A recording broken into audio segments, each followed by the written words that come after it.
이솝 우화 중에 아주 유명한 개미와 배짱이 이야기입니다. 성실한 개미는 그 무더운 여름날 동안 열심히 일을 하고, 배짱이는 나무 그늘 아래에서 노래 부르며 놀기만 합니다. 갑자기 눈이 내리는 추운 겨울이 닥쳐옵니다. 준비한 양식이 없던 배짱이는 개미에게 가서 도움을 청하지만, 개미는 그렇잖아도 배짱이가 마땅치 않았기 때문에 내가 땀을 흘리며 죽도록 일하는 동안 배짱이 너는 시원한 나무 그늘 아래 놀며 노래만 불렀다 하며 배짱이의 그 부탁을 거절하게 됩니다. 배짱이는 추위와 굶주림으로 죽어갔고, 평소에 부지런하게 저축하며 살던 이 개미를 본받으라는 이솝 우화 개미와 배짱이 이야기입니다. 그러나 요즘 젊은 사람들은 이 개미와 배짱이 이야기를 수많은 이야기로 새로운 버전으로 해석을 합니다. 개미에게 거절당하고 추운 길거리에 죽음을 기다리던 배짱이 너무나 인생이 처절하고 슬퍼서 결국 애절하게 죽어가며 노래를 부릅니다. 그런데 우연히 레코드 음반 기획자가 이 배짱이의 노래를 듣고 가수로 데뷔를 시켜서 크게 히트해서 배짱이는 아주 화려하고 부유한 삶을 살았더라. 그런데 개미는 여름 동안 너무 무리하게 일을 해서 허리에 이상이 생겨 몸져 누웠더라는 이야기로 요즘 젊은 것들이 그렇게 이야기를 비틀어 만들어냅니다. 흥부놀부 이야기도 마찬가지입니다. 우리는 흥부를 본받지만, 그러나 요즘 젊은 이들은 흥부는 무능하고 무책임한 인간으로 그렇게 해석을 합니다. 원튼 원치 않든 요즘 젊은 사람들이 그렇다라고 하는 것입니다. 그러나 또 한편으로는 이야기나 사건이 결국 시대와 형편에 따라 다르게 재해석되기도 하는 것이고, 그것이 우리들의 삶을 풍성하게 만들기도 합니다.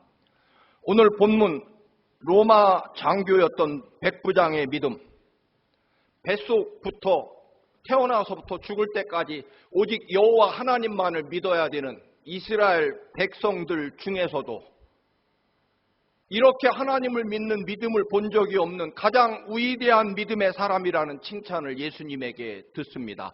이방 사람인 로마 장교가 말입니다. 그 당시 이스라엘은 로마 제국의 식민지였습니다. 로마 군대 백부장은 대단히 고급 높은 장교였습니다.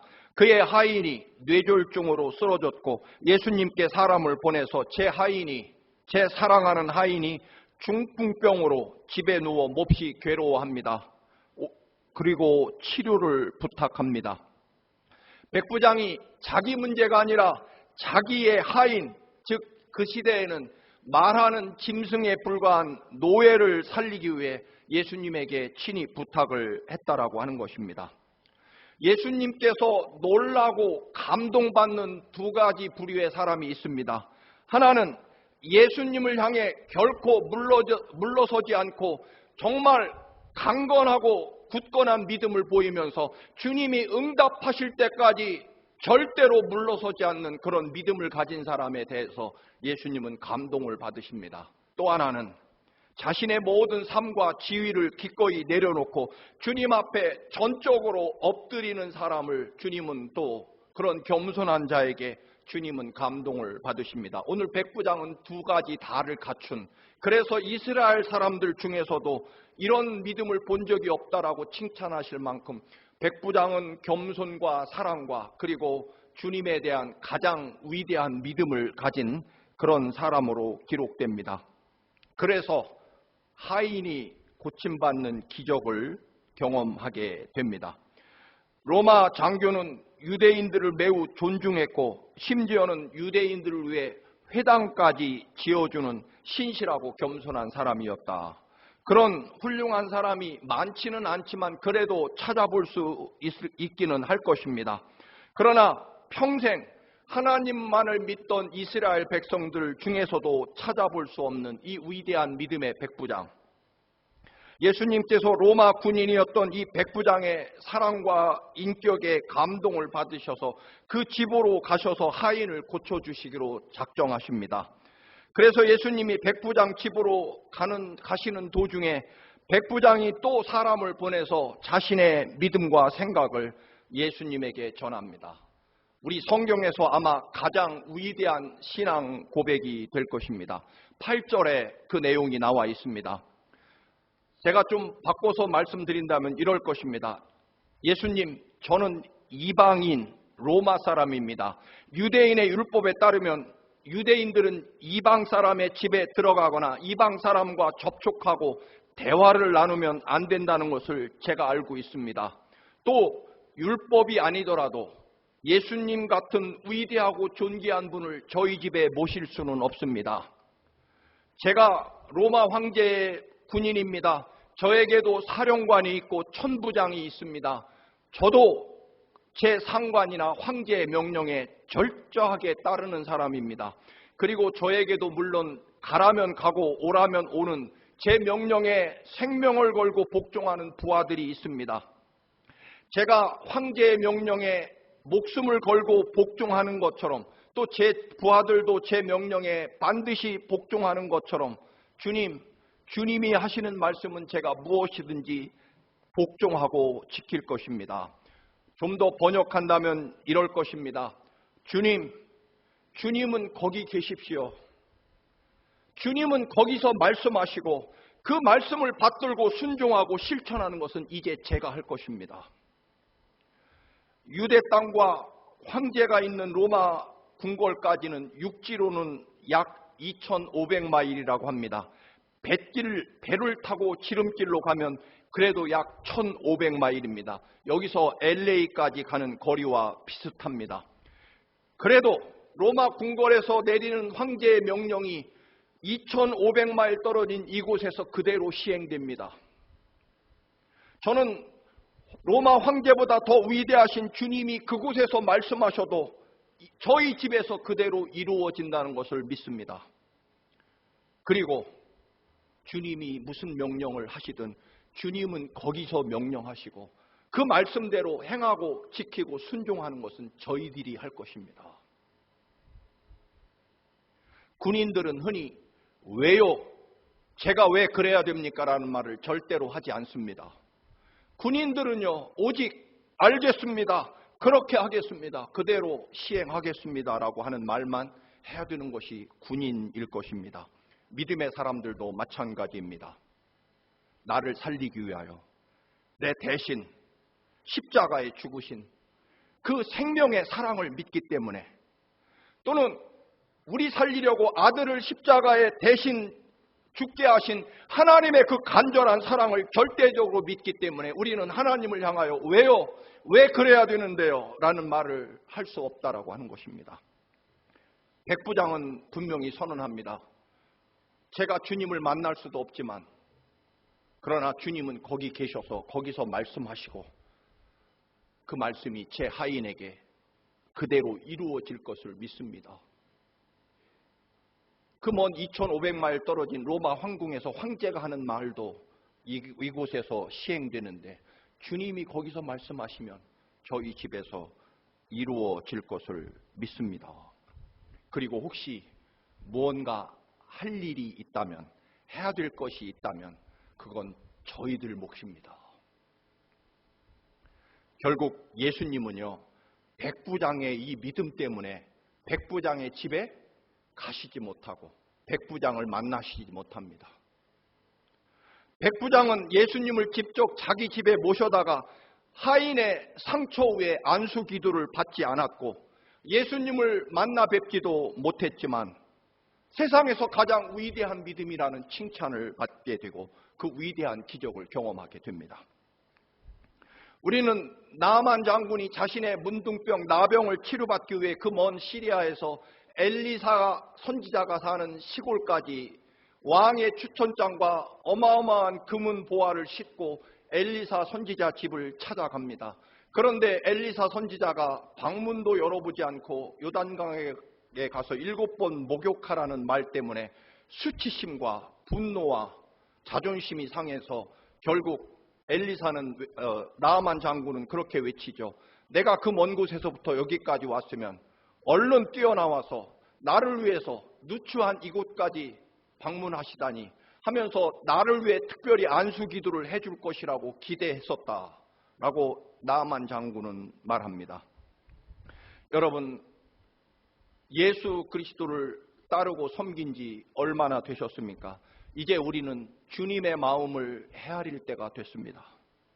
십자가에 마지막 피 한 방울 남김없이, 십자가 위에서 마지막 물 한 방울 남김없이 다 우리를 위해 쏟으시고, 그리고 마지막에는 생명까지 우리를 위해 내어주신 주님의 사랑입니다.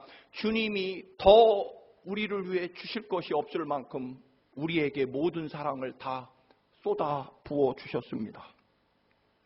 그렇다면 우리는 이런 고백도 필요할 것입니다. 주님은 이미 하실 수 있는 모든 사랑을 저희를 위해 다 주셨습니다. 주님의 몸에 물 한 방울, 피 한 방울 남김없이 십자가 위에서 다 쏟으시고 우리 살리려고 생명을 우리 대신 바치시고 죽으신 주님이 이제 저희들을 위해 더 하실 것이 없습니다. 이제부터는 저희들이 주님을 위해 주님의 말씀에, 주님의 명령에 따를 것입니다. 무언가 할 것이 있다면 주님 말씀만 하십시오. 그 말씀대로 이루어질 것을 믿고 저희들이 이제 주님의 말씀대로 살겠습니다. 저희들의 생각과 욕망을 내려놓습니다. 주님이 말씀 이루는 것이 이제 우리들의 사명이 될 것입니다. 그동안 저만 생각하고 하나님이 저만을 위해서, 내 필요와 요구에 의해서 하나님이 나의 생각과 내 바라는 소원을 들어주시는 분이었다면 이제는 저도 주님 거기 계십시오. 이제부터 주의 말씀은 제가 믿고 순종하고 따를 것입니다. 이제는 영적으로 철이 들겠습니다. 이제부터는 저도 주님의 영광을 위해 주님의 말씀에 전적인 순종과 믿음의 삶을 이제 살겠습니다. 주님 거기 계셔서 말씀하셔도 됩니다. 이제부터 그 말씀을 이루는 것은 제가 할 것입니다.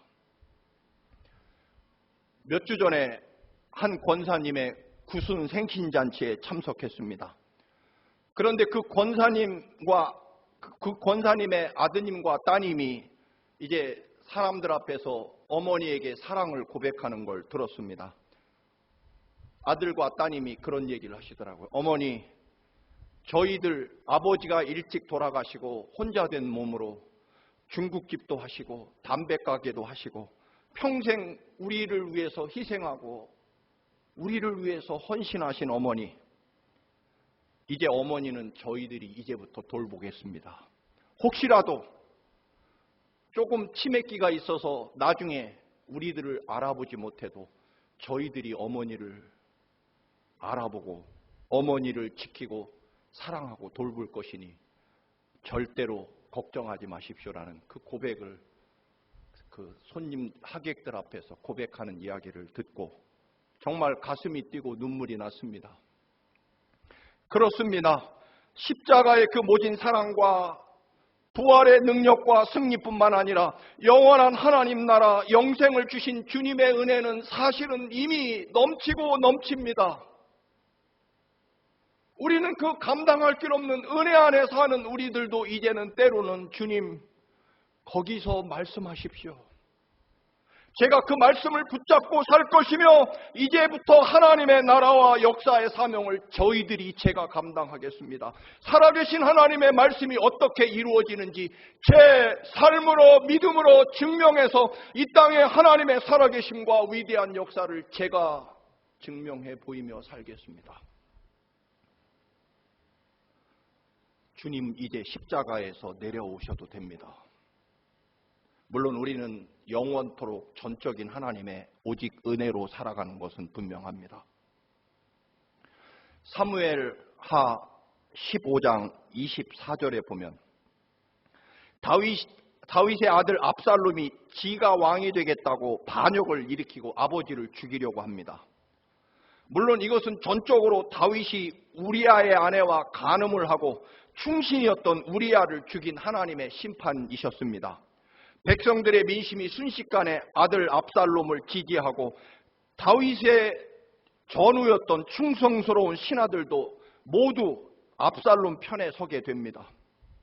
워낙 갑작스레 일어난 반역이라 대비하지 못했고 결국 다윗은 머리를 풀어헤치고 맨발로 울면서 예루살렘 궁궐을 빠져나와 도망을 치게 됩니다.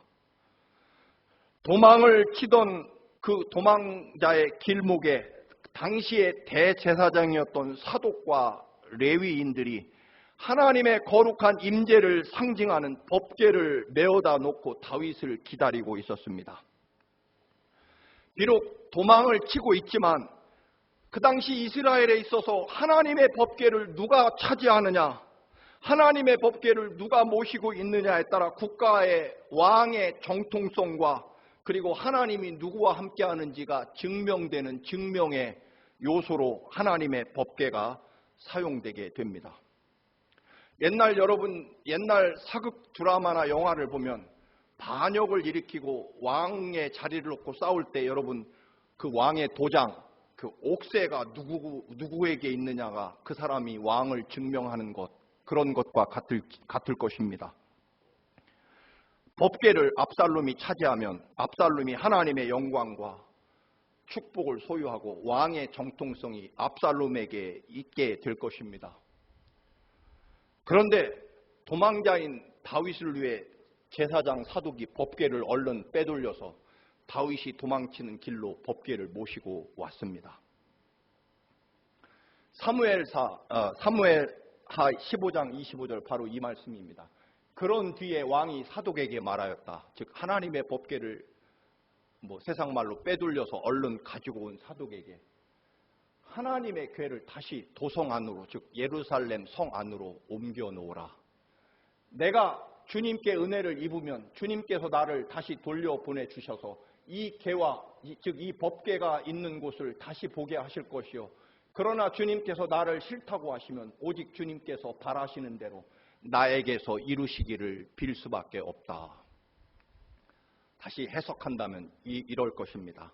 하나님의 법궤가 나와 함께 있고 내가 법궤를 모시고 가면 여전히 이 나라의 왕은 나라는 정통성을 증명할 수 있는 참 귀한 거룩한 하나님의 법궤이지만 아무리 그래도 하나님의 법궤는 그 자리에 모셔서 있어야 된다는 것입니다. 하나님의 법궤는 여전히 그 자리에 모셔져 있어야 되고 우리가 하나님을 향해야 된다는 것입니다. 그러니 법궤를 다시 성소에 예루살렘 성 안에 다시 되돌려 놓아라. 하나님은 하나님의 자리에 계셔야 된다는 것입니다. 사실 법궤를 압살롬이 차지하면 압살롬이 하나님의 법궤를 소유했기 때문에 모든 그렇지 않아도 백성들의 민심이 다 압살롬에게 가 있는 상황에서 하나님의 법궤까지 모시면 압살롬은 왕이 되는데 지장이 없을 것입니다. 그럼에도 불구하고 다윗은요 법궤를 예루살렘 성에 다시 갖다 놓으라고 명령합니다. 만약에 하나님이 나를 사랑하시면 나를 선택하시면 다시 법궤 있는 곳으로 내가 돌아오게 될 것이고 즉 왕의 자리를 회복할 것이고 만약에 하나님이 내 죄가 많아서 나를 심판하시느라 나를 법궤 있는 곳으로 돌아오지 못하게 하시면 나는 그것을 받아들여야 된다는 것입니다. 다윗은 하나님의 언약궤 법궤를 자신의 목적과 수단에 따라 자기가 갖지 않는다라고 하는 것입니다. 자신의 목적과 이익에 따라 하나님이 늘 내 편이어야 되고 내 하나님이 되어야 되고 내 소원을 이루어줘야 되고 내가 원하는 것을 들어주시는 내 하나님, 내가 옳다는 것을 증명해 주시는 하나님. 다윗은 그렇지 않다는 것입니다. 아무리 내가 급한 상황이라도 하나님을 내가 부릴 수는 없다라고 하는 것입니다. 여러분, 하나님이 그곳에 계시고 우리가 하나님을 바라보아야 한다는 것입니다. 하나님이 우리를 사랑하시고 하나님이 우리를 만나주시고 하나님이 우리를 불러주시고 하나님이 우리를 지켜주시고 하나님이 우리에게 은혜를 주시고 하나님이 우리에게 사명을 주시고 하나님이 언제나 우리에게 능력과 권능을 주시고 하나님이 나를 돌보시고 지키시고 복주시는 하나님이시다라고 하는 것입니다. 물론 하나님은 나의 하나님이십니다. 그러나 이 말은 내가 하나님을 소유하고 하나님을 내 원대로 내 뜻대로 하나님을 사용해야 된다는 이야기는 아닙니다. 반대입니다. 이제 우리는 믿음이 자라고 신앙이 성숙하고 세상 말로 하나님 앞에 철든 자녀가 된다면 때로는 하나님이 내게 주신 이 은혜와 사랑, 이 십자가의 희생과 사랑은 너무나 감당할 길 없고 넘칩니다. 이제 하나님 제 차례입니다. 저는 이제부터 하나님의 명령과 말씀과 뜻대로 살겠습니다. 이 갚을 길 없고 감당할 길 없고 넘치는 하나님의 은혜는 너무너무 충분합니다. 하나님 이제 말씀하시옵소서. 제가 듣겠나이다. 주의 말씀을 실천하고 하나님이 이 땅에 살아계시고 그 말씀대로 사는 자에게 얼마나 위대한 사랑과 축복을 주시는지를 이제부터 제가 그 말씀대로 지키며 행하겠습니다. 하나님, 나의 하나님이 되시지만 이제부터는 하나님의 제가 되겠습니다. 언제나 그 선하심과 인자하심을 믿고 우리는 그 유명한 명제대로 하나님을 하나님 되시게 해요. 교회를 교회되게, 교회라고 하는 것은 우리 표어가 2021년 주님의 뜻과 말씀을 따르기 위해 존재하고 세워진 곳이 하나님의 교회라는 것입니다. 물론 나의 하나님이고 내 소원을 들어주시는 하나님임은 분명하지만 그러나 그것을 넘어서 언제나 하나님은 내 요구와 욕망에만 언제나 사용되고 하나님을 내가 세상 표현으로 부려먹을 수는 없다라고 하는 것입니다. 하나님은 이제 하나님이 제게 주신 사랑은 이미 충분합니다. 십자가에 흘리신 그 보혈의 피와 저를 살리기 위해 십자가에 죽으신 그 죽음의 사랑 그것만으로도 저는 충분합니다. 이제부터 주님 말씀만 하시옵소서. 주의 뜻대로 살겠습니다. 그렇게 하나님의 법궤를 다시 다윗은 성소에 갖다 놓습니다. 그리고 다시 도망자의 길을 갑니다. 법궤를 가지고 가면 참 좋을 텐데요. 왜? 하나님이 내 편이시니까. 법궤는 내가 모시고 있으니까. 내가 출세하고 성공하고 다시 나라를 회복하는데 도움이 될 법궤를 말이죠. 다시 하나님은 하나님 자리에 계셔야 된다는 것입니다. 그리고 하나님이 역사를 주관하셔서 하나님이 부르시는 사람, 하나님이 세우시는 사람, 하나님이 선택하시는 사람이 하나님 영광과 능력을 감당해야 된다 하는 거죠. 이어서 도망자의 길에 이런 위대한 결단과 믿음을 보인 다윗에게 하나님의 놀라운 역사가 이루어졌으면 좋을 텐데 도망자의 길에 그 유명한 시므이라는 자가 도망치는 다윗을 길목을 지키고 있다 모래와 돌멩이를 던지며 조롱과 저주를 퍼붓습니다. 번역하면 그렇습니다. 다윗, 네가 사울 왕을 죽이고 그렇게 왕자를 차지하더니 꼴 좋게 됐다. 내가 그럴 줄 알았다. 너는 아들에게 쫓겨 도망자가 됐구나. 하나님이 너를 영원히 망하게 하실 것이다. 다시는 돌아오지 말라. 그러자 부하인 아비새가 임금님, 저런 개와 같은 녀석이 감히 우리를 저주합니다. 아무리 우리가 도망치는 신세지만 당장 제가 강을 건너가 저놈의 목을 쳐오겠습니다. 다윗은 그 유명한 이야기를 합니다. 10절 가만두어라. 하나님께서 시므이라는 자에게 다윗을 저주하라고 분부하셔서 그가 저주하는 것이라면 누가 그를 나무랄 수 있겠느냐? 혹시 주님께서 나의 이 비참함을 보시고 오늘 시므이가 한 저주 대신에 오히려 나에게 좋은 것으로 갚아주실지 누가 알겠소? 라고 대답합니다. 그리고 시므이를 죽이는 일을 다윗이 가로막습니다. 하나님이 내 편이시고 언제나 나만 옳다고 해주시고 내가 원하는 대로 다 들어주시는 하나님이 이제 그 단계를 넘어서서 내가 비록 왕의 자리를 잃게 된다고 할지라도 하나님이 하시는 일이라면 하나님이 내 삶을 이끄시고 인도하시는 것이지 내가 하나님 대신해서 하나님의 자리를 차지할 수 없다라고 하는 것입니다. 그래서 시므이의 저주를 하나님의 심판으로 해석하고 받아들입니다. 지금 너무나 억울하고 원통한 상황이 아니라 나의 잘못에 대한 하나님의 심판으로 받아들인다라고 하는 것입니다. 그리고 나를 왕의 자리에 다시 돌아오게 하실 것은 하나님이 하실 일이다라고 하는 것입니다. 우리가 하나님을 믿고 따르고 하나님의 말씀으로 전적으로 순종한다는 것은 바로 이런 의미일 것입니다. 십자가 은혜를 아는 사람이라는 의미는 바로 이것일 것입니다. 어머니가 치매에 걸렸어도 우리가 어머니를 알아볼 것이고 어머니를 끝까지 모실 것입니다. 어머니 걱정하지 마십시오. 서두에 말씀드린 대로 우리는 영원토록 변함없는 진리는 우리는 오로지 예수 그리스도의 십자가 보혈의 은혜로 구원받는다는 것, 그것은 절대로 바뀔 수 없습니다.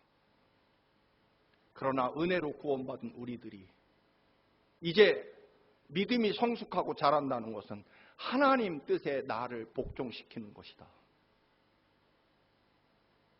주님, 거기 계십시오.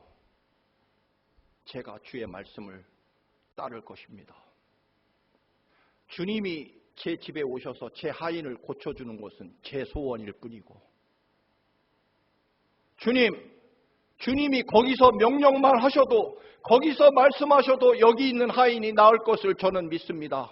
그리고 주님이 유대인이신데 이방인인 저희 집에 오시거나 또 제가 주님을 만나러 가면 주님이 곤란해지실 것이니 저는 그런 것과 상관없지만 제가 믿는 신앙은 주님이 거기서 말씀하시고 저희들이 할 일이 있다면 이제부터는 저희들이 할 것입니다. 사랑하는 성도 여러분, 주님의 은혜를 우리는 한없이 바라봅니다. 그리고 우리의 신앙과 믿음은 언제나 하나님을 향해 있어야 됩니다. 그러나 또 우리는 그 은혜를 감당해야 됩니다. 어떻게요? 주님, 살아계신 하나님, 나보다 더 나를 사랑하시는 주님, 주의 말씀의 은혜를 이제 우리가 믿습니다. 그리고 그 말씀을 이루고 이 땅에 하나님의 나라와 영광을 이루고 하나님 살아계심을 보이는 일은 저희들이 우리의 믿음의 삶을 통해 이루어낼 것입니다. 그래서 하나님이 정말 말씀을 믿고 그 말씀대로 살아가는 사람에게 하나님이 얼마나 위대한 역사와 영광을 이루는지 주님 앞에 소원을 이루는 믿음을 넘어서 이제 우리는 때로는 주님이 주신 은혜는 넉넉합니다. 너무나 넘칩니다. 그래서 이제 그 은혜를 제가 감당하며 살아보겠습니다. 말씀만 하십시오. 그 말씀대로 살아보겠습니다. 이 믿음으로 여러분, 그냥 믿는 믿음이 아니라 기왕 믿는 믿음은 우리의 삶에 살아계신 하나님의 위대한 역사와 영광을 이루는, 평생 예수를 믿은 사람 중에 이런 믿음을 본 적이 없다라고 칭찬하신 주님의 놀라운 역사와 축복이 여러분의 삶 속에 모두 이루어지시기를 주님의 이름으로 축원합니다. 아멘. 존귀하고 거룩하신 아버지, 주님 바라봅니다. 주님 말씀하시옵소서. 살아계신 말씀 그대로 이루어짐을 믿으며 이제 주님이 선포하신 말씀이 우리들의 삶 속에, 믿음 속에 말씀 그대로 이루어질 수 있도록 주님, 우리의 믿음과 삶을 주관하셔서 주님 말씀하시옵소서. 이제 그 말씀대로 우리가 살 것이며 우리가 그 말씀에 전적으로 순종할 것입니다. 주님, 거기서 말씀하시고 여기서 우리가 그 말씀을 이루게 하옵소서. 예수 그리스도의 이름으로 기도드립니다. 아멘.